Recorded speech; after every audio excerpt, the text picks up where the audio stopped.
سورج کی کرن چھن سے آتی ہوئی کھڑکی کے پار بیڈ پر سوئے ہوئے وجود پر پڑی۔ سورج کی روشنی اس کے چہرے کو چمکا رہی تھی۔ اس وجود نے روشنی سے کسمسا کر اپنا منہ کمفرٹر میں چھپا لیا۔ جب کچھ ہی دیر میں کچھ شور کی آواز سنتے اس نے اپنے اوپر سے کمفرٹر ہٹایا اور ایک جان لیوا انگڑائی لے کر بیدار ہوئی۔ ہیزل گرین بڑی بڑی آنکھیں اور ہیرے جیسی چمک، چہرہ سفید، صاف اور چکنا، بالکل ملائی کی طرح بنا لگتا تھا۔ تیکھی ناک، سرخ گال اور لمبی مڑی ہوئی پلکیں۔ وہ کچھ دیر اپنی ادھکھلی آنکھوں سے سچویشن سمجھنے کی کوشش کرتی رہی اور ٹائم پر نظر دوڑائی۔ ٹائم دیکھا تو 8:30 بج رہے تھے۔ یہ دیکھتے ہی اس کی نیند بھگ سے اڑی اور وہ جلدی سے کمفرٹر ہٹاتے ہوئے واش روم میں چھپاک سے بند ہو گئی۔ واش روم سے فریش ہو کر آنے کے بعد اس نے اپنے لمبے لائٹ براؤن بالوں میں ہاتھ پھیرا اور رستے میں ہی اس کا ہاتھ اٹک گیا۔ پتہ نہیں وہ کون سی لڑکیاں ہوتی ہیں جو بالوں میں ہاتھ پھیر کے بالوں کو سیٹ کر لیتی ہیں، اور ہمارے بال صبح اٹھتے ہی گھونسنے کا منظر پیش کرتے ہیں۔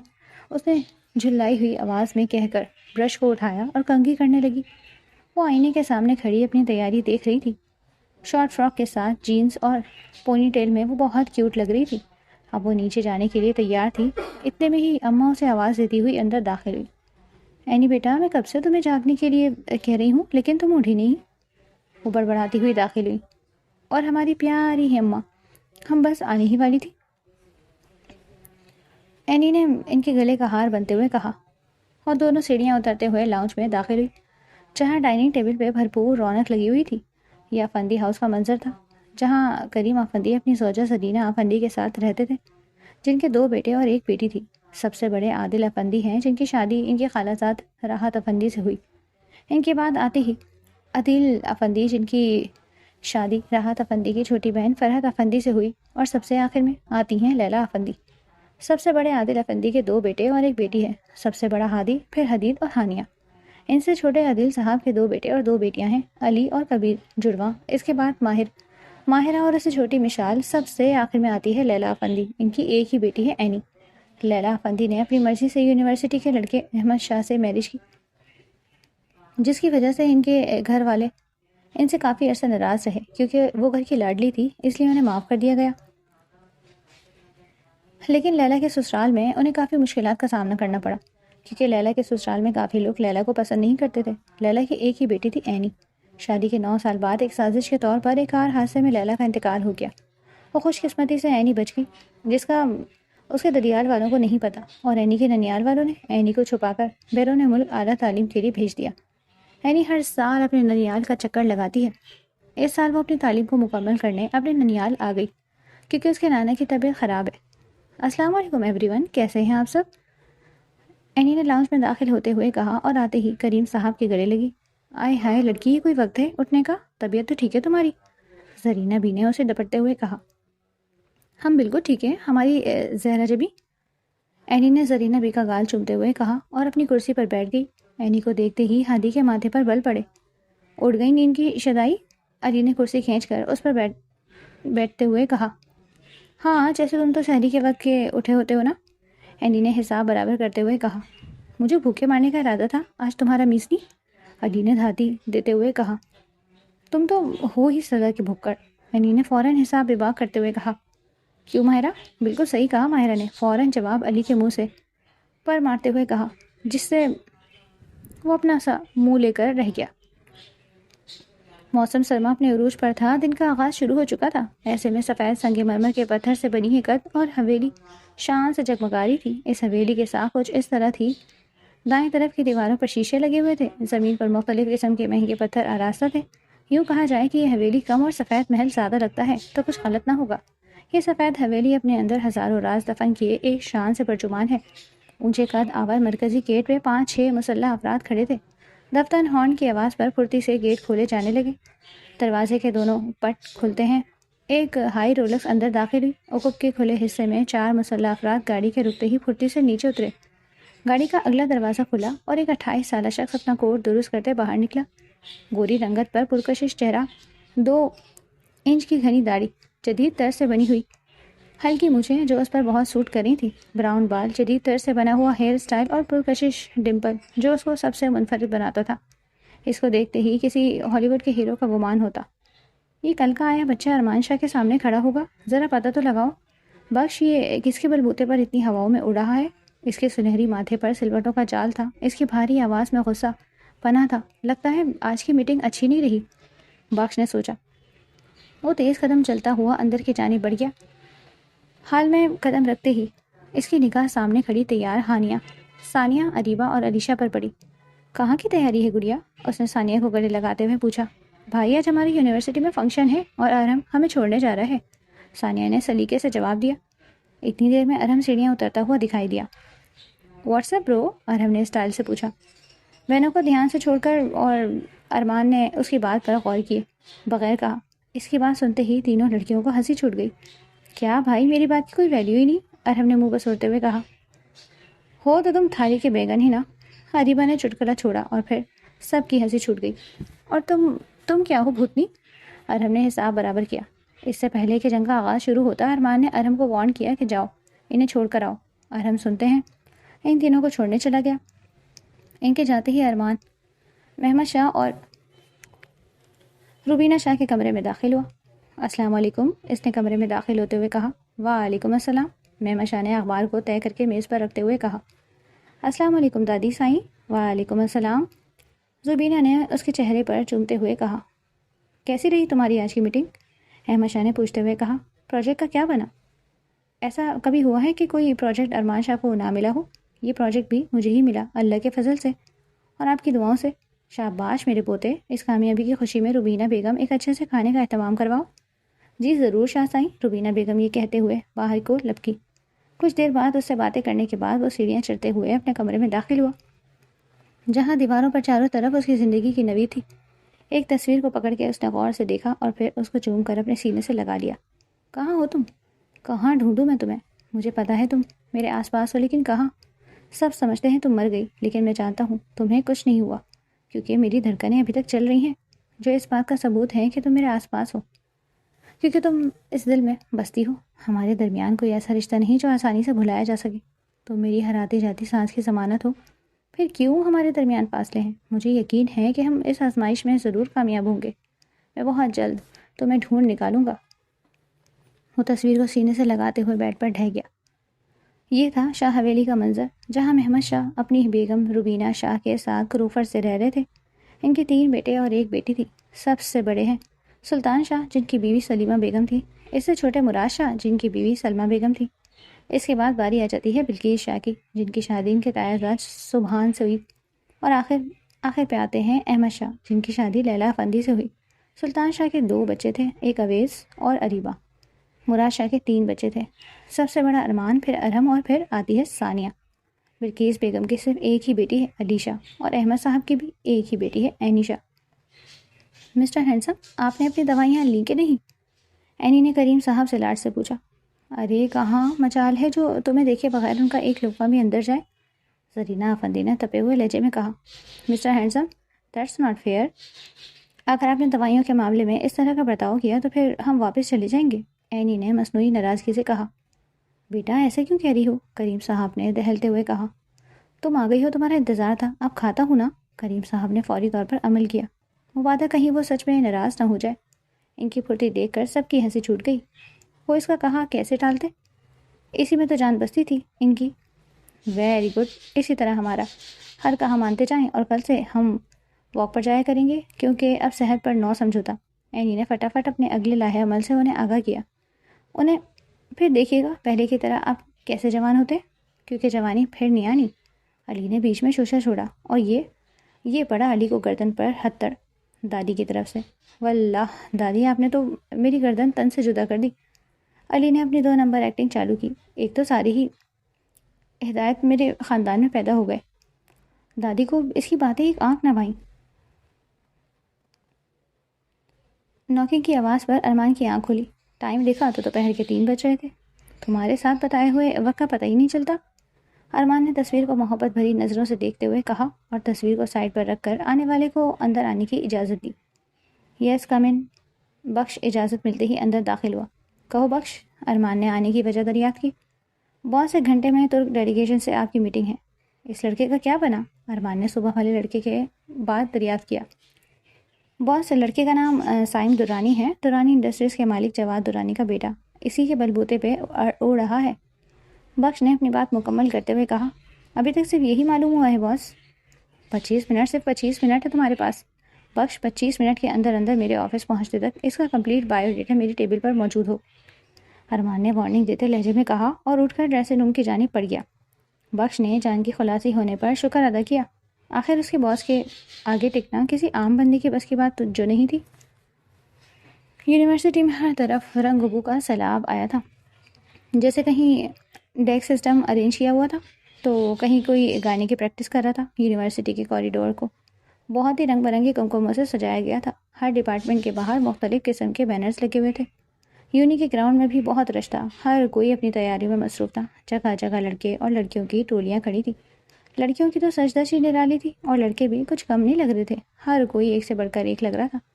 تمہیں کیا لگتا ہے اس دفعہ کون سا ڈپارٹمنٹ ون کرے گا، سائنس یا انگلش؟ ادیبہ نے ثانیہ کے پاس آتے ہوئے پوچھا۔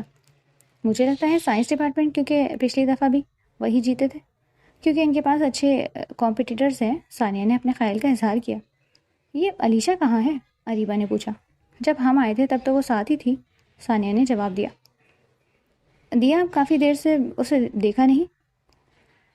او کیفے چلتے ہیں، مجھے بہت بھوک لگ رہی ہے۔ علیشہ بھی شاید وہی ہوگی، ادیبہ نے ثانیہ کا ہاتھ پکڑ کے لے جاتے ہوئے کہا۔ وہ دونوں آگے پیچھے چلتی ہوئی کیفے کے اندر داخل ہوئی۔ کیفے کے نرم گرم ماحول نے ان کی طبیعت پر کافی اچھا اثر چھوڑا تھا۔ یار باہر تو بہت ٹھنڈ تھی، ثانیہ نے ٹھٹھرتے ہوئے کہا۔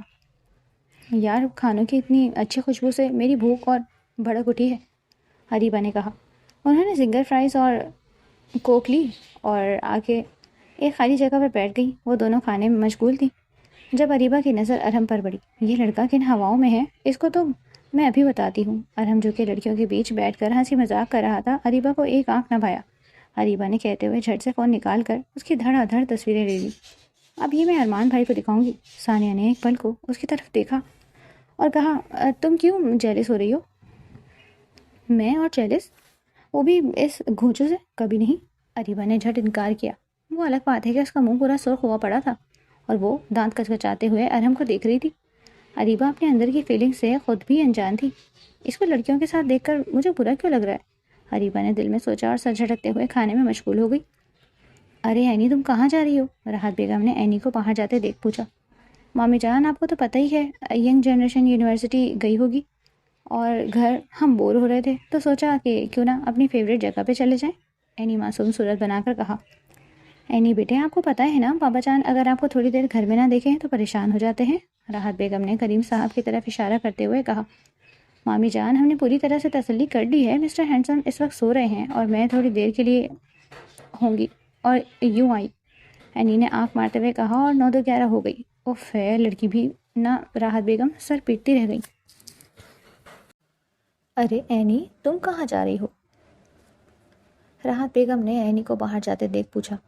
مامی جان آپ کو تو پتہ ہی ہے، ینگ جنریشن یونیورسٹی گئی ہوئی ہے اور گھر پہ ہم بور ہو رہے تھے تو سوچا کہ کیوں نہ اپنی فیوریٹ جگہ پر چلے جائیں، اینی معصوم صورت بنا کر کہا۔ اینی بیٹے آپ کو پتہ ہے نا کہ بابا جان اگر آپ کو تھوڑی دیر گھر میں نہ دیکھیں تو پریشان ہو جاتے ہیں، راحت بیگم نے کریم صاحب کی طرف اشارہ کرتے ہوئے کہا۔ مامی جان ہم نے پوری طرح سے تسلی کر لی ہے، مسٹر ہینڈسم اس وقت سو رہے ہیں اور میں تھوڑی دیر کے لیے ہوں گی اور یوں گئی یوں آئی، اینی نے آنکھ مارتے کہا، اور 9:11 ہو گئی۔ اف یہ لڑکی بھی نا، راحت بیگم سر پیٹتی رہ گئی۔ یہ رہی باس سائم دورانی کی فائل، بخش نے ارمان کے سامنے سائم کا بایو ڈیٹا رکھتے ہوئے کہا۔ ارمان نے آئی برو جھکائی کہ جیسے بولنے کا اشارہ کیا ہو۔ اشارہ ملتے ہی بخش نے معلومات فراہم کرنا شروع کی۔ سائم دورانی، عمر 22 سال، پیدائش کوئٹہ، رہائش بلوچستان، تعلیم بزنس اکاؤنٹنگ، 3 سیمسٹر پر یونیورسٹی، اور کچھ ارمان نے ہنکارہ بھرتے ہوئے کہا، اور باس کچھ مشکوک معلومات کے بارے میں پتہ چلا ہے، جیسے کہ یہ کسی غیر قانونی سرگرمیوں میں ملوث ہے جس میں زیادہ تر ڈرگ ڈیلنگ آ جاتی ہے۔ سائم دورانی پرل یونیورسٹی میں اپنے دوستوں کے ساتھ مل کر منشیات فروخت کر رہا ہے، وہ بھی ڈھکے چھپے بغیر کسی کے علم میں لائے۔ دیٹس گریٹ نیوز، اس پر نظر رکھو بخش، مجھے اسی پل پر کی خبر ملنی چاہیے، ارمان میں آنکھوں میں چمک لیے کہا۔ اتنے میں ایک 28 سالہ خوبرو نوجوان دھاڑ سے دروازہ کھول کر اندر داخل ہوا۔ سوری سر میں نے بہت منع کیا، مگر یہ کس نے بغیر اندر داخل ہو گئے؟ ارمان کے سیکریٹری نے ہڑبڑاتے ہوئے کہا۔ آپ جائیے مس شائنہ، ان کا تو معمول ہے اس طرح آنا، ارمان نے لطیف سا طنز کرتے ہوئے کہا۔ شائنہ اجازت ملتے ہی باہر نکل گئی۔ یار تو نے کیسے کیسے لوگ رکھے ہیں جن کو میرا ہی نہیں پتا، اس نوجوان نے برا مناتے ہوئے کہا۔ کیوں، تو کہیں کا ڈی سی لگا ہے کیا؟ نہیں بھی لگے تو کیا ہوا، لگ جائیں گے، after all I am Dabir Khan. Dabir نے بالوں میں ایک اسٹائل سے ہاتھ پھیرتے ہوئے کہا۔ تجھے شرم نہیں آتی؟ کیا کروں، مجھے آتی ہے، سب کی جاتی نہیں، دبیر نے اتراتے ہوئے کہا۔ ارمان نے اسے پیپر ویٹ کھینچ کے مارا، جسے اس نے شان بے نیازی سے کیچ کر لیا۔ شکریہ، دبیر نے آنکھ مارتے ہوئے کہا۔ کون یقین کرے گا کہ میں تجھ سے کڑوے کریلے کا دوست ہوں؟ مجھ جیسا ہینڈسم اور گڈ لکنگ کہیں سے بھی تیرے جیسے سڑو کا دوست نہیں لگتا، دبیر نے اپنی شان میں قصیدے پڑھے۔ چل اب کام کی بات پر آ، ارمان نے سیریس ہوتے ہوئے کہا۔ آنٹی نے مجھے کال پر کہا تھا کہ میں تم سے شادی کے بارے میں بات کروں۔ دبیر نے کچھ دیر رک کر ارمان کے ایکسپریشن دیکھے۔ جب تمہیں پتا ہے کہ میں اسی سے شادی کروں گا تو تم بار بار ایک ہی بات کیوں کرتے ہو؟ ارمان نے دونوں ہاتھ ٹیبل پر مارتے ہوئے کہا۔ دبیر کی بات سن کر ہی ارمان کا بی پی ہائی ہو گیا۔ میں جانتا ہوں، میں سب جانتا ہوں، لیکن اگر وہ تمہیں کبھی نہ ملے تو پھر؟ دبیر نے ڈال کے بات دریافت کی۔ اسے ملنا ہوگا، وہ زندہ ہے، مری نہیں وہ۔ کیا تمہیں میری بات پر یقین نہیں؟ ارمان نے آنکھوں میں کرب لیے ہوئے دبیر سے پوچھا۔ مجھے تم پر پورا بھروسہ ہے، لیکن آنٹی اور انکل کو کب تک تکلیف دو گے؟ جب تک وہ مل نہیں جاتی؟ مجھے کسی سے اس بارے میں بات نہیں کرنی، تو اس ٹاپک کو یہیں کلوز کر دو، ارمان غصے سے کہہ کر آفس سے نکل گیا۔ یہ وہ منظر تھا جو ہر روز دیکھتا تھا، جہاں آنے کے لیے وہ پوری رات انتظار کرتا تھا۔ ساحل سمندر پر آنے کے بعد اسے طبیعت کچھ خوشگوار سی ہو گئی تھی۔ جوتے اتار کر پینٹ فولڈ کیے، پانی میں پاؤں ڈال کر چلنا اس کو اچھا لگ رہا تھا۔ وہ یوں ہی نرم گرم ریت پر چل رہا تھا کہ اس نے ادھر ادھر دیکھا تو اس کی نگاہ ایک منظر پر ٹھہر سی گئی۔ پہلے جب وہ یہاں تک کہاں تب وہ صرف اکیلا ہوتا تھا، مگر آج کوئی اور بھی تھا جو اسی کی طرح غروب آفتاب کو دیکھنے میں مگن تھا، جو ہلکی دھند سے ڈھکا تھا۔ ایک چھوٹی سی چٹان پر ایک لڑکی بیٹھی تھی، اس کے سفید پاؤں سے لہریں ٹکرا رہی تھیں جو کہ اس کے پاؤں کو بھگو کر واپس لوٹ جاتی۔ اس کے بھورے بالوں کی لٹیں ادھر ادھر جھوم رہی تھی، مگر اس نے بالوں کو سمیٹنے کی زحمت نہ کی۔ اس نے جینس کے ساتھ سفید اور نیلے رنگ کا شرٹ کرتا پہنا تھا، جسے سمندر کی لہریں اس کے کرتے پر رقص کر رہی ہوں، اور ہاتھ میں سیپیوں کا بریسلٹ پہنا تھا۔ وہ سمندر سے نکلی کوئی پری لگ رہی تھی۔ ارمان گاڑی کے بونٹ سے ٹیک لگا کر کھڑا تھا۔ اس لڑکی میں کوئی بات ایسی تو تھی جو ارمان اس لڑکی کو دیکھے گیا اور مسلسل دیکھنے پر مجبور ہو گیا۔ ارمان ابھی تک اس کا چہرہ نہیں دیکھ پایا تھا، کیونکہ وہ ذرا ترچھی ہو کے بیٹھی تھی، جس سے اس کا نیم رخ ہی نظر آ رہا تھا۔ ارمان کے بال ہلکے گیلے تھے اور ہاتھ بھی نم تھے۔ وہ لڑکی بالکل ساکت بیٹھی تھی، جیسے اس منظر کا ہی حصہ ہو۔ جب اچانک اس لڑکی کا فون بجا اور اس نے کال یس کرتے ہوئے کان سے لگایا۔ اس سمے خاموشی کا پہر تھا، تو صاف آواز ایک دوسرے تک پہنچ رہی تھی۔ جی جی مامی جان، بابا جان اٹھ گئے؟ جی ہم ابھی آ رہے ہیں۔ جی ہم بس نکلتے ہیں، ٹھیک ہے ہم آتے ہوئے ان کی دوائیاں لے آئیں گے۔ اس نے کال بند کیا اور جانے کے لیے اٹھ پڑی۔ جاتے ہوئے اس نے اپنے سیل فون میں اس حسین منظر کو قید کیا۔ اب ارمان کو اس کا پورا چہرہ دکھائی دے رہا تھا۔ اسے ایسا لگ رہا تھا کہ اس نے پہلے بھی اسے کہیں دیکھا ہے۔ وہ لڑکی اس کے قریب سے اپنے دھیان گزر گئی۔ اس کے جسم سے دل فریب پرفیوم کی خوشبو اٹھ رہی تھی۔ ارمان نے مڑ کر اس کی پشت کو دیکھا اور کچھ دیر کے لیے کھو گیا، پھر سر جھٹکتے ہوئے اپنی کار میں سوار ہو گیا۔ اینی آج پھر سال بعد اسی منظر کے سامنے تھی جہاں آ کر اسے اپنا ہر دکھ بھول جاتا۔ کیوں یہ منظر ہمیں اتنا اپنا اپنا سا لگتا ہے؟ کیوں یہاں ہم ہر دکھ بھول جاتے ہیں؟ کیوں ہم اپنے آپ کو پرسکون محسوس کرتے ہیں؟ اینی نے خود سے پوچھا، مگر کوئی جواب نہ ملا۔ سورج غروب ہونے کو تھا، اس کی سرخ روشنی سارے آسمان پر پھیل چکی تھی۔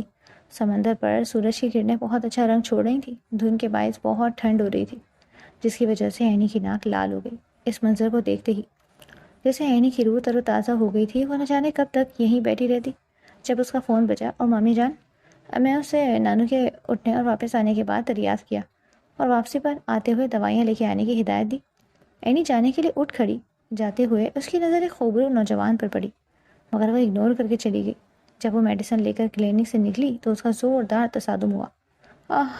اور یہ گری اینی نیچے۔ یا اللہ، ہماری ٹانگ گئی ہماری ٹانگ ٹوٹ گئی، اب ہم چلیں گے کیسے؟ یا اللہ، ہم شادی سے پہلے ہی لنگڑے ہو گئے، ابھی تو ہماری شادی بھی نہیں ہوئی۔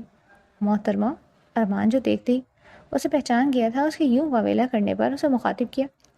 اس کے مخاطب کرنے پر اینی نے خوخار نظروں سے اس کی طرف دیکھا، جس کی وجہ سے وہ اس مصیبت پھنس گئی تھی۔ کیا ہے؟ پھاڑ کھانے والے انداز میں پوچھا گیا۔ آئیے میں آپ کی مدد کر دوں، ارمان نے مدد کرنے کے لیے کہا۔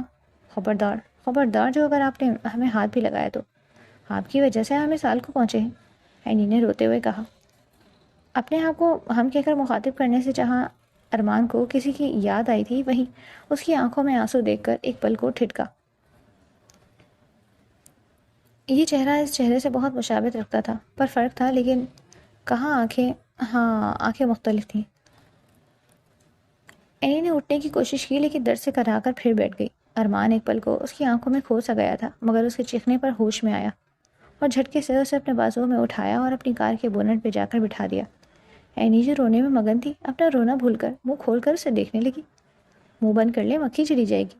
اینی جو یہ سمجھنے کی کوشش کر رہی تھی کہ آیا یہ جو ابھی ہوا سب سچ تھا یا نہیں، اس کی آواز سن کر ہوش میں آئی، اور ہوش میں آتے ہی اس کا چہرہ غصے سے اور شرم سے سرخ ہو گیا۔ آپ کی ہمت کیسے ہوئی اتنی گھٹیا حرکت کرنے کی؟ کیا کیا میں نے؟ ارمان نے ایک آئی برو جھکا کر دریافت کیا۔ اس کی بے نیازی عروج پر تھی۔ آپ خود کو سمجھتے کیا ہیں؟ حیرت کی بات تھی کہ کسی لڑکی سے بات نہ کرنے والا ایک لڑکی کی فضول باتیں سن رہا تھا، بلکہ مسکرا بھی رہا تھا۔ ارمان نے اسے باتوں میں لگا دیکھ اس کا پاؤں ایک جھٹکے سے مروڑا۔ ایک چیخ کے ساتھ اینی کی کئی آنسو بہہ نکلے۔ یہ کیا جہالت ہے؟ کوئی اس طرح بھی جانوروں کی طرح سلوک کرتا ہے کیا؟ اینی نے بھڑکتے ہوئے کہا۔ ارمان نے سنجیدہ تاثر لیے اس کی آنکھوں میں دیکھا۔ اینی کو اس کی سرد نظریں اپنے اندر تک اترتی محسوس ہوئی۔ Mark your words stubborn lady, Armaan نے ٹھنڈے لہجے میں کہا، اور کہتے جھٹکے سے اٹھتا ہوا کلینک کے اندر چلا گیا۔ اینی ابھی تک اس کے خوف کے زیر اثر تھی۔ جب وہ کلینک سے نکلتا دکھائی دیا، اس کے ہاتھ میں ایک اسپرے تھا۔ یہ لگانے سے تمہارے پاؤں کا درد ٹھیک ہو جائے گا، چلانا مت۔ اینی بڑی بڑی آنکھیں کھولتے ہوئے اسے حیرت سے دیکھ رہی تھی۔ جب ارمان نے اس کے پاؤں پر اسپرے کیا، اینی کو منہ کھولتے دیکھ اس کے منہ پر ایک ہاتھ جمایا، جس سے اینی کی چیخ اس کے منہ میں ہی دب گئی۔ اینی آنکھوں میں ڈھیروں آنسو لیے اسے گھورنے لگی۔ ارمان کے ہونٹوں پر ایک مسکراہٹ نے چھپ دکھائی۔ اب چل کر دیکھو، ارمان نے اس کو کہا۔ ارمان کے کہنے پر اینی بونٹ سے اتر کر چل کر دیکھا۔ حیرت کی بات تھی کہ درد اب کم تھا اور وہ چل سکتی تھی۔ آؤ میں تمہیں گھر ڈراپ کر دوں، ارمان نے اپنے آپ کو کہتے ہوئے سنا۔ او مسٹر، اتنا فری ہونے کی ضرورت نہیں ہے، اپنا راستہ ناپو۔ اینی اپنی حالت کی بحالی پر شیر ہوئی۔ ارمان اس شیرنی کے انداز پر مسکرایا۔ I like and I really like it. تم ابھی بھی گاڑی نہیں چلا سکتی، اس لیے کوئی رسک نہیں لے سکتے۔ ارمان نے اس کے ہاتھ سے گاڑی کی چابی جھپٹی اور کار میں جا کر بیٹھ گیا۔ اینی نے پیر پرکھا، لیکن در سے کرانے پر لنگڑاتی ہوئی اس کے پیچھے کار میں جا کے بیٹھ گئی اور دھڑ سے دروازہ بند کیا۔ ایڈریس بتاؤ، مرتا کیا نہ کرتا کہ مستاق۔ اینی نے ایڈریس بتایا۔ گھر کی تھوڑی دور اینی نے ارمان کو گاڑی روکنے کے لیے کہا۔ میں یہاں سے خود چلی جاؤں گی، اب آپ جا سکتے ہیں، اینی نے دانت پیستے ہوئے کہا۔ ارمان اس سدھی لڑکی کو دیکھ کر رہ گیا، جس کی شکل پر تھینک یو کے بجائے نو لفٹ کا بورڈ لگا تھا۔ وہ گہری سانس لیتے ہوئے ایک پل کو اسے دیکھتا رہا، پھر گاڑی سے اتر گیا۔ ارمان کیب کروا کر حویلی آ گیا اور سیدھا کمرے میں بند ہو گیا۔ اس کے دماغ میں جھکڑ چل رہے تھے۔ اس نے کیسے کسی دوسرے کو اپنے قریب آنے دیا؟ اس کا دل تو اینی کی امانت تھا، پھر کیوں لاکھ جھٹکنے کے بعد بھی وہ لڑکی اس کے ذہن سے جا نہیں رہی تھی؟ ایسا کیا تھا اس لڑکی میں؟ وہ دماغ کی کھولن کم کرنے بالکنی میں چلا گیا، جہاں یک پستہ ہواؤں نے اسے سلام کہا اور اسے سرور بخشا۔ اب اینی تھی اور صرف اس کی یادیں۔ اینی نے علی کو کال کر کے سب بتایا اور اسے اپنی مدد کے لیے بلوایا۔ علی کو آتے دیکھ وہ گاڑی سے اتری، جہاں یک بستہ ہواؤں نے اس کا استقبال کیا۔ اس کو ایک دم کپکپی طاری ہوئی، کیونکہ وہ صرف کرتا پہنے ہوئے تھی۔ کوٹ پہننے کی اس نے کوئی زحمت نہیں کی تھی۔ اس کی تیکھی ناک سرخ ہوئی پڑی تھی۔ کہاں رہ گئی تھی تم؟ تمہیں پتہ ہے دادا کتنے پریشان تھے کب سے تمہارے لیے؟ علی نے اسے جھڑکتے ہوئے پوچھا۔ اچھا اب چلو بھی، اینی اس کے سوالوں سے چڑی اور اس کا سہارا لیتے ہوئے افادی منشن میں داخل ہوئی، جہاں اس نے چھپ کر نکلنا چاہا، لیکن بدقسمتی سے سب لاؤنج میں برجمان تھے اور اس کے آتے ہی سب کی نظر اس پر پڑی۔ لو جی گئی بھینس پانی میں، اینی کی زبان پر کھجلی ہوئی۔ سب اسے دیکھ کر پریشان ہو اٹھے۔ علی کے سہارے چلتی ہوئی وہ صوفے پر آ بیٹھی۔ یہ کیا ہوا؟ کیسے ہوا؟ سب کی ملی جلی پریشان آوازیں آئیں۔ شو آف، ہادی نے منہ کے زاویے بگاڑتے ہوئے کہا۔ اینی کو اس کی بات پر بہت دکھ پہنچا، کیونکہ جب بھی ہادی بیمار پڑتا تھا تو وہ اس کی بہت تیمارداری کرتی تھی، جبکہ اس کے برعکس ہادی اس کی طبیعت دریافت کرنے کی بھی زحمت نہیں کرتا۔ اینی نے اس بے مہر کو شکوہ کے آنکھوں سے دیکھا اور چہرے پر زبردستی مسکراہٹ لاتے ہوئے سب کو تسلی دینے لگی۔ بیٹا یہ سب کیسے ہوا اور زیادہ درد تو نہیں ہو رہا؟ اور ڈاکٹر کے پاس چلو۔ کریم صاحب کی جان پر بنائی، وہ اپنے جگر گوشے کی تکلیف پر تڑپ اٹھے۔ اینی جب انہیں اپنے لیے اتنا پریشان دیکھا تو ان کا ہاتھ پکڑ انہیں اپنے ساتھ بٹھایا۔ مسٹر ہینڈسم، ہم بالکل ٹھیک ہے، اینی نے ان کی پریشانی کم کرتے ہوئے کہا۔ وہ کہاں دیکھ سکتی تھی انہیں اتنا پریشان ہوتے ہوئے؟ وہ تو ہم ایک ہینڈسم نظر بٹو سے ٹکرا گئے تھے، ان کی آنکھوں کی جگہ جیسے ٹچ بت انفٹ تھے، اور اسی کے چکر میں ہمارے پاؤں میں موچ آ گئی اور اب وہی ہمیں یہاں چھوڑ کر گئے ہیں۔ اینی نے اس خڑوس بندے کو سوچتے ہوئے کہا جو کہ ہادی کو ایک آنکھ نہ بھایا۔ واقعی فکر مندی کی بات تو نہیں؟ عادل صاحب نے اینی سے استفسار کیا۔ نہیں ماموں، ہم بالکل ٹھیک ہیں، چھوٹا سا درد ہے، کل تک ٹھیک ہو جائے گا، آپ بالکل پریشان نہ ہوں، آرام کریں گے تو ٹھیک ہو جاؤ گے۔ ہاں چلو بیٹا، شاباش۔ کریم صاحب خود اسے کمرے تک چھوڑ کر آئے اور اسے آرام کی تلقین کر کے باہر چلے گئے۔ ان کی اتنی محبت پر اینی کی آنکھیں نم ہو گئیں۔ آج اگر یہاں ہمارے بابا ہوتے تو کیا وہ بھی اس طرح ہمارا خیال رکھتے؟ دو پل کو اینی نے سوچا، پھر خود بھی اپنی سوچ تلخی سے رد کر دی۔ ہاں، انہیں کہاں ہماری فکر ہوگی، وہ تو خوش ہوں گے اپنی بیوی اور بچوں کے ساتھ، اینی نے دکھ سے سوچا۔ اتنے میں ینگ جنریشن نے اینی کے کمرے پر دھاوا بول دیا۔ اینی جلدی بتاؤ، وہ دکھنے میں کیسا تھا؟ کیا بہت ہینڈسم تھا؟ ہانیہ نے اشتیاق سے پوچھا۔ ہوگا پر مجھ سے نہیں، علی نے بالوں میں ہاتھ پھیرتے ہوئے بونگی چھوڑی۔ یہ منہ اور مسور کی دال، ہانیہ نے فوراً علی کے منہ پر پٹک بےزتی کی۔ علی نے اس کو گھور کر دیکھا۔ ہاں بتاؤ نا اینی، ماہرہ نے بھی تجسس ظاہر کیا۔ ماہرہ کا تجسس دیکھتے ہوئے حدید کے کان کھڑے ہو گئے۔ تم کیوں پوچھ رہی ہو؟ حدید کو جیلسی ہوئی۔ میں تو ویسے ہی پوچھ رہی تھی، ماہرہ نے گڑبڑاتے ہوئے کہا۔ توبہ کریں فٹافٹ، اچانک اینی نے کہا۔ سب نے چونک کے اسے دیکھا، مانا کہ وہ ہینڈسم تھے مگر ایک نمبر کے کھڑوس، اکڑو اور بدمزاج۔ اور پھر اینی نے الف تا ب ساری کہانی سنا دی۔ یار یہ تو پھر کوئی ناول کی ہیرو ہیروئن کی لو سٹوری جیسی ہوگی۔ سنبھل کے رہنا، یہی نہ ہو پہلی ملاقات میں ٹکرا ہو اور دوسری ملاقات میں محبت ہو جائے۔ ہانیہ کی بات پر سب کی ہنسی چھوٹ گئی۔ واہ یار، سو رومانٹک، ماہرہ نے بھی اپنے خیالات کا اظہار کیا۔ حدید پر نظریں پڑتے ہی وہ اپنی نظریں فوراً سے پھیر گئی۔ ان کے اظہار خیالات پر اینی کا منہ بن گیا۔ چلو بھاگو، اب مجھے آرام کرنے دو، اینی نے ینگ جنریشن کو کہا۔ اپنا بہت سارا خیال رکھنا، حدید نے اینی کے سر پر پیار سے ہاتھ رکھتے ہوئے کہا۔ ایک ایک کر کے سب باہر نکلتے چلے گئے۔ رات کے 1 بجے تک جب اینی کو نیند نہ آئی تو وہ بالکنی میں جا کر کھڑی ہو گئی اور چاند کو دیکھنے لگی۔ نہ جانے یہ چاند اس کو اپنا اپنا سا کیوں لگتا تھا، کیونکہ چاند کے پاس ستارے تو بہت سے ہوتے ہیں لیکن وہ پھر بھی اکیلا ہوتا ہے۔ اینی اپنے خیالات کی دنیا سے تب باہر نکلی جب اس کی نظر لان میں نیچے بیٹھے ہوئے کریم صاحب پر پڑی۔ اینی حیرت سے نکلتے ہوئے اپنے اوپر گرم شال لے کر نکلی۔ مسٹر ہینڈسم، آپ میری نانی کو اندر چھوڑ کے یہاں اپنی کن پرانی گرل فرینڈس کو یاد کر رہے ہیں؟ اینی نے انہیں آنکھ مارتے ہوئے شرارت سے استفسار کیا۔ کریم صاحب اس کی شوخ آواز سن کر چونکے اور اسے مسکرا کر دیکھا۔ اسے دیکھتے ہی ان کی نظر اینی کے پاؤں پر پڑی جہاں پر پٹی بندھی تھی، تو وہ پریشان ہوتے ہوئے بولے، بیٹا تمہیں آنے کی کیا ضرورت تھی؟ اب تو میں آ گئی ہوں نا، اب آپ بتائیں کہ آپ چھپ چھپ کر کس کو یاد کر رہے تھے؟ اینی نے ان کے پاس سنگی بینچ پر بیٹھتے ہوئے کہا۔ اس کی شرارت پر وہ مسکرا اٹھے۔ بتائیں نا، کیا سوچ رہے تھے آپ؟ اینی نے نیروٹے لہجے میں پوچھا۔ بیٹی میری ایک بات یاد رکھنا، کریم صاحب نے اینی کو ہدایت دیتے ہوئے کہا۔ اینی ان کی سیریس لہجے پر متوجہ ہوئی۔ کسی کو جان لینا بہت بڑا عذاب ہوتا ہے، چہرے پڑنے لگو گی تو دوستیاں ٹوٹ جائیں گی، نظریں پہچانو گی تو کئیوں سے گھن آنی شروع ہو جائے گی، اور یہ تو جاننے کی کوشش بھی نہ کرنا کہ لوگ کون کون سی بات دل میں چھپائے بیٹھے ہیں۔ اینی بہت غور سے کریم صاحب کو سن رہی تھی۔ یہ تو بس خدا کا حوصلہ ہے کہ وہ سب جانتا ہے اور خاموش رہتا ہے، کریم صاحب نے بات کا اختتام کرتے ہوئے کہا۔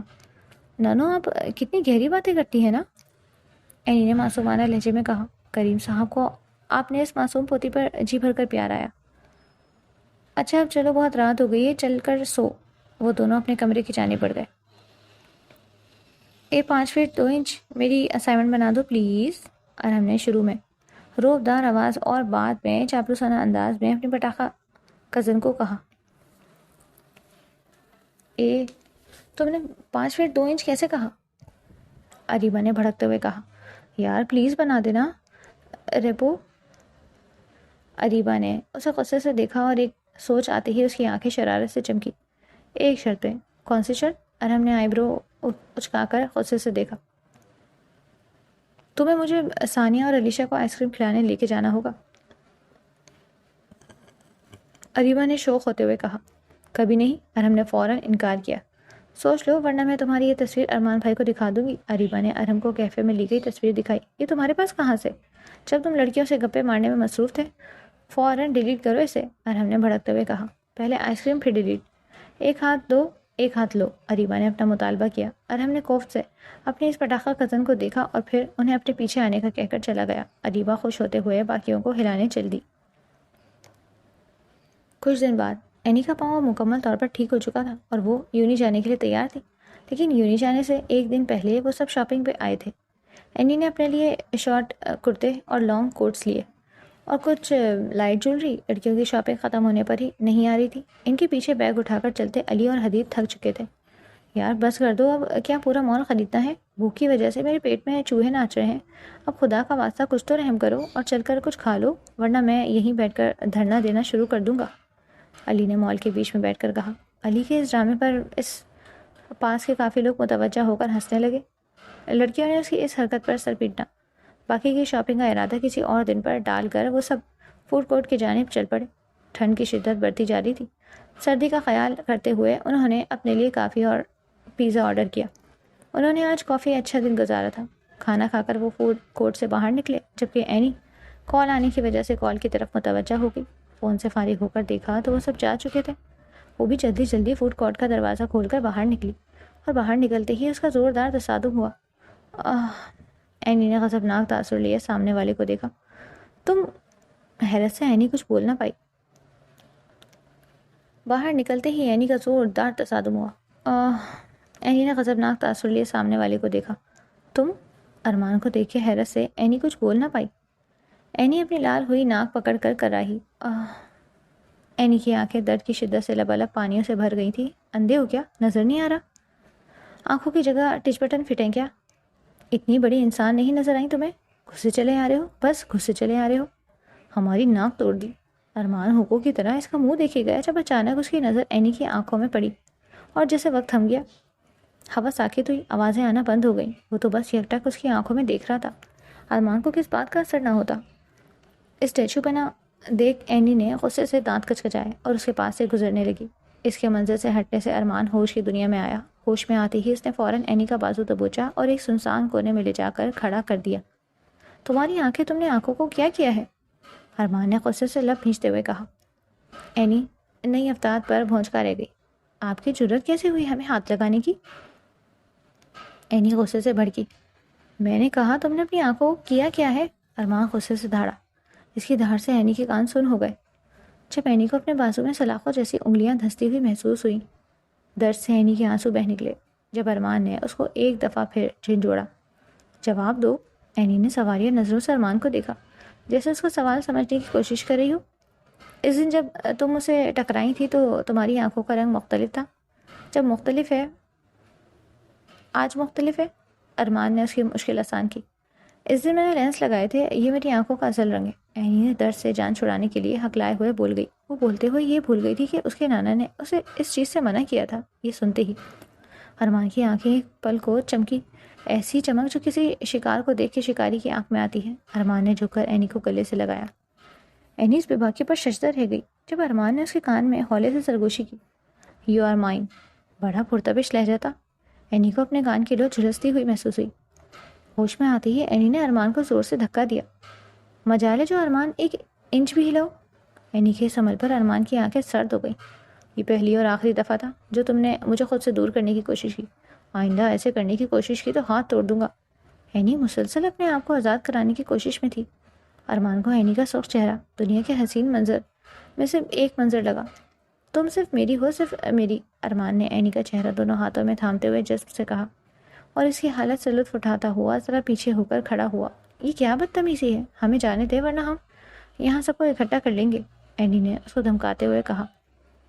ارمان اس کی بات سن کر ہنس پڑا، جیسے ایک بڑا ایک نادان کی بات پر ہنستا ہے۔ کوشش کر کے دیکھ لو، اینی نے اس کو ڈھیٹ بنا دیکھ چیخنے کے لیے منہ کھولا۔ اینی کو منہ کھولتا دیکھ کر ارمان نے جھٹ اس کے منہ پر ایک ہاتھ جمایا اور اسے کمر سے پکڑ کر اپنے قریب کھینچا۔ ارمان کے کھینچنے سے اینی کا ٹال کی طرح اس کے چوڑے سینے سے آ ٹکرائی۔ اینی کا چہرہ پل میں سرخ ہوا اور جان لبوں پر آئی۔ سویٹ ہارٹ، مجھ سے دور جانا تمہارے بس کی بات نہیں، ارمان نے اس کے چہرے پہ آئی لٹوں کو کان کے پیچھے اڑستے ہوئے جان نثار انداز میں کہا۔ اینی کے حواس اس کی تھوڑی سی قربت پہ ہی معطل ہوئے۔ جلدی سے میرے پاس آنے کی تیاری کرو، اب تمہارے پاس وقت کم ہے۔ اینی نے اس وقت کو کوسا جب انہوں نے آج شاپنگ پہ آنے کا پلان بنایا تھا اور وہ نمونے اسے اکیلا چھوڑ کر پتہ نہیں کہاں دفع ہو گئے۔ ان کو تو ہم چھوڑیں گے نہیں، اینی نے دانت پیستے ہوئے سوچا، مگر پہلے اس افتاد سے تو نکل آؤ۔ اینی نے رونے والا منہ بنایا۔ اینی کو پھر رونے کی تیاری پکڑتا دیکھ ارمان کو اس پر ترس آیا اور اسے چھوڑ دیا، جس کا فائدہ اٹھاتے ہوئے اینی 180 کی اسپیڈ سے بھاگتی ہوئی گلی سے نکل گئی۔ یہ دیکھ کر ارمان کی ہنسی چھوٹ گئی۔ ارمان نے اس کے پیچھے آتے ہوئے بخش کو آرڈر دیا، جس کا فائدہ اٹھاتے ہوئے اینی 180 کی اسپیڈ سے بھاگتی ہوئی گلی سے نکل گئی۔ یہ دیکھ کر ارمان کی ہنسی چھوٹ گئی۔ ارمان نے اس کے پیچھے آتے ہوئے بخش کو آرڈر دیا، بخش مجھے 20 منٹ کے اندر اس لڑکی کی ساری انفارمیشن چاہیے۔ 20 منٹ مطلب 20، 21 نہیں۔ اگر ایک بھی منٹ اوپر ہوا تو تمہاری خیر نہیں۔ اپنے باس کو یوں پہلی دفعہ ہنستا دیکھ سب گارڈز کے منہ کھلے کے کھلے رہ گئے۔ وہ جو اپنے دوست کے آنے پر بھی صرف مسکراتا تھا آج کھل کر ہنسا تھا، تو یہ تو گارڈز کے لیے معجزہ ہی تھا۔ اینی نے اپنی گاڑی کے پاس آ کر ہی دم لیا اور گاڑی کو خالی دیکھ کر ادھر ادھر نظر دوڑائی تو سامنے آئس کریم پارلر میں وہ سارے آئس کریم کھاتے دکھے۔ یہ دیکھتے ہی اینی کا غصہ سوا نیزے پر پہنچ گیا۔ وہ اتنی مشکل میں پھنسی تھی اور یہ لوگ اسے بھول کر یہاں مزے کر رہے تھے۔ یہ سوچ کر ہی اینی کے دل میں درد جاگا اور اس کی آنکھیں لبالب آنسوؤں سے بھر گئیں۔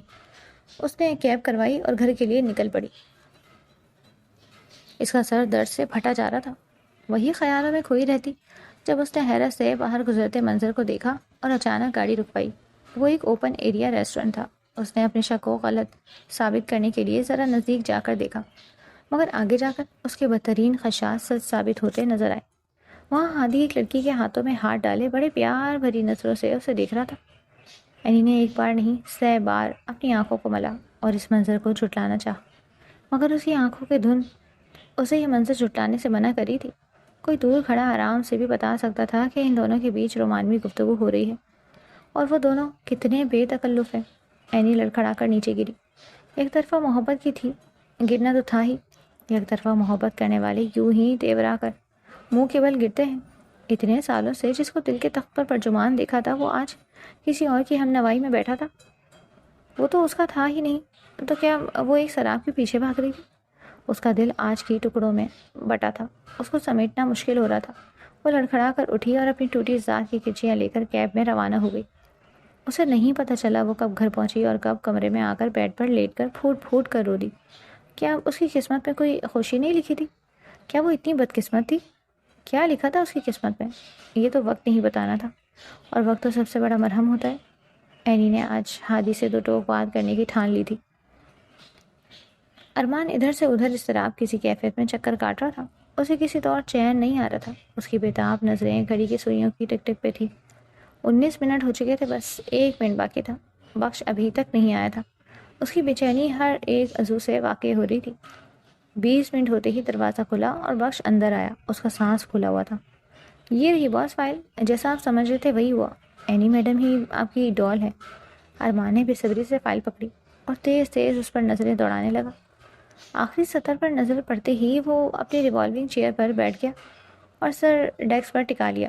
2 منٹ بعد جب اس نے سر اٹھایا تو چہرے پر دنیا فتح کر لینے کی چمک تھی۔ وہ ایک قدم کہکا لگا کر ہنسا۔ اب انتظار ختم۔ خوشی اس کے ہر انگ انگ سے واضح تھی۔ بخش نے اپنے باس کو دیکھتے اس کی دائمی خوشیوں کی دعا کی۔ باس، میڈم کا ایڈمیشن بھی پرل یونیورسٹی میں ہوا ہے، جہاں ثانیہ بی پڑھتی ہیں۔ اس کی آنکھیں ایک پل کو چمکی۔ گریڈ، اب آئے گا مزہ۔ ہادی لیٹ نائٹ گھر آیا تھا۔ اب وہ اپنا نائٹ سوٹ چینج کر کے سونے کی تیاریوں میں تھا جب اینی دھاڑ سے دروازہ کھولتے ہوئے اس کے کمرے میں اندر داخل ہوئی۔ بکھرے بال، روئی آنکھیں، سرخ ناک، سوچے ہونٹ، دوپٹہ کہیں جھول رہا تھا۔ وہ اس وقت قابل رحم حالت میں لگ رہی تھی۔ یہ کیا بدتمیزی ہے؟ You don't have any manners? Hadi نے اس کی حالت کو اگنور کر کے ڈپٹتے ہوئے کہا۔ ہم بدتمیزی کر رہے ہیں اور آپ جو کر رہے ہیں وہ کیا ہے؟ اینی نے چیختے ہوئے کہا۔ Just shut up. ہادی غصے سے دھاڑا۔ تمہیں کسی نے تمیز نہیں سکھائی؟ او ہاں، میں کیسے بھول گیا، یہ تو تمہارے خون کا اثر ہے، ہادی نے طنزیہ لہجے میں کہتے ہوئے اس کے ددیال کا حوالہ دیا۔ اینی شرر رہ گئی۔ اسے ہادی سے اس بات کی امید نہیں تھی۔ ابھی بھی کچھ نہیں بگڑا ہادی، ہم آپ سے بہت پیار کرتے ہیں، اتنا اس دنیا میں آپ کو کوئی پیار نہیں کرتا ہوگا جتنا ہم کرتے ہیں۔ ہم نے بچپن سے آپ کو سوچا ہے، ہم تو شروع سے ہی آپ کو اور اپنے آپ کو ایک مانتے ہیں۔ اگر آپ اب ہمیں چھوڑ دیں گے تو ہم بھی نہیں بچیں گے. پلیز ہمارا یقین کریں, ہم آپ کو بہت چاہتے ہیں. واٹ ربش, یہ کیا مذاق ہے, ہادی نے اسے جھنجھوڑتے ہوئے کہا. مذاق تو آپ نے بنا دیا ہے ہماری زندگی کو. آپ جانتے ہیں گھر میں ہمارے رشتے کی بات ہو رہی ہے. اینی نے اس کے علم میں اضافہ کیا کہ یہ کیا کہہ رہی ہو. ہادی نے غصے سے اینی کو جھٹکتے ہوئے کہا, جس سے اینی دور جا گری. میں ایسا کبھی نہیں ہونے دوں گا. مجھے تم سے کوئی شادی نہیں کرنی, میں تم سے نفرت کرتا ہوں. شدید نفرت تو میری فرسٹ پرائرٹی کبھی نہیں ہو سکتی.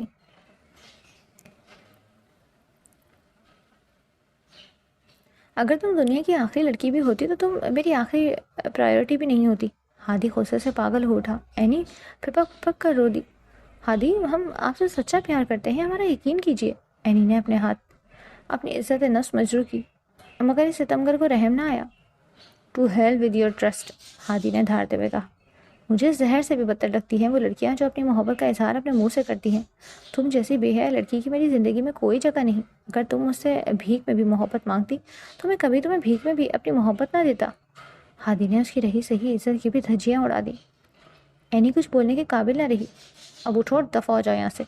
ہادی نے اسے اور ذلیل کیا. اینی شکستہ قدموں سے اٹھی اور اس کے سامنے جا کر کھڑی ہو گئی. اگر آپ مجھے بے حیا کہہ رہے ہیں تو اس لڑکی کے بارے میں کیا خیال ہے جس کے ہاتھوں میں آپ ہاتھ ڈال کر بیٹھے تھے؟ کیا وہ بے حیا نہیں؟ کیا وہ بدکردار نہیں؟ اینی نے غصے سے سوال کیا. ہادی پل بھر کو تو حیران ہوا, لیکن جب بات اس کی سمجھ میں آئی تو اس کا غصہ آسمان پہ جا پہنچا.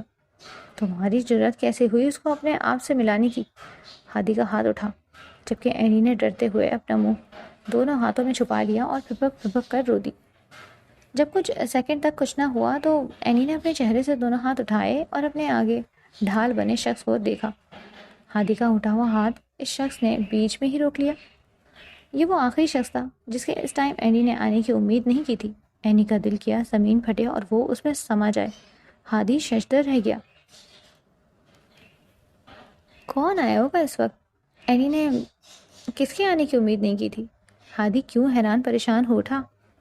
اینی گیسز پارٹ 2 جاننے کے لیے کامنٹس میں بتائیے کہ آپ کو میرا ناول کیسا لگا. Thank you.